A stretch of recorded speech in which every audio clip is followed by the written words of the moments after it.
Street crime विरुद्ध रे पूरी पुलिस को गोटे बड़ा सफलता मिली। तालबनिया पुलिस लिमिट्स रे गत काली गोटे केस रिपोर्ट होता जड़े महिला जार बयस हूँ पाखापाखि 78 बयस सी जिते बड़े घर पाखे माटियापड़ा रु गिरी गोस्वामी मठ आड़ को जाते दुई जन अजना व्यक्ति बाइक रे गोटे केटीएम बाइक रे आसिकी तांकर चेन स्नैचिंग करिकी फरार हो जाते। इमिडिएटली तालबनिया थाना आईआईसी खबर पाई 112 रे जिते बड़े इनफॉरमेशन मिलला खबर पाई स्पॉट को पहुँचले और जो डिस्क्रिप्शन थिला जो डिस्क्रिप्शन को आमर जिते भी पीसीआर अच्छी जिते भी थाना अच्छा समस्त को से इनफॉरमेशन दिया बाइक और दुई जन अजना व्यक्ति विषय आमको इनफॉरमेशन मिलला कि एमती यही डिस्क्रिप्शन किसी व्यक्ति एनएच उपरे भुवनेश्वर आड़ को जाऊँगी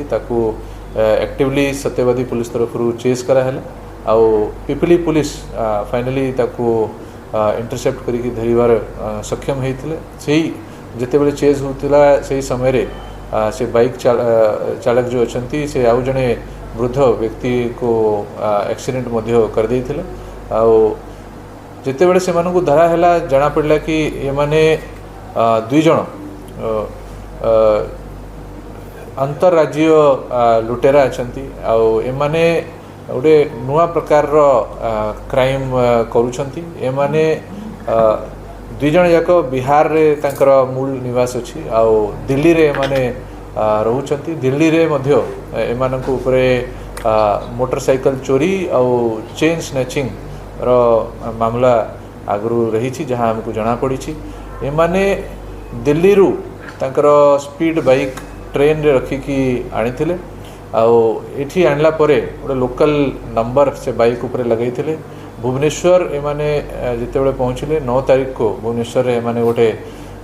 होटल रे चेक इन करथिले गोटे रेलवे स्टेशन पाखे होटल रे एमाने रही जाइथिले आउ एमानकर योजना थिला कि 4-5 दिन भुवनेश्वर रे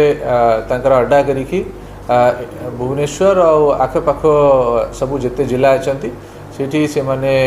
सीरीज एमती लुट करि थांते काली मध्य एमाने जेतेबेले फेरिकी जाउथिले सदर थाना अंचल रे आउ गोटे लुट घटना एमाने करथिले जोटा कि आमको सेही मध्य डिटेक्ट हेछि आ एमानक पाखरु आमको गोटे केटीएम बाइक जो कि जहाँ जना पड़ुछि से ऊपर भी हमको डाउट अछि कि सेटा भी मध्य चोरी बाइक अछि।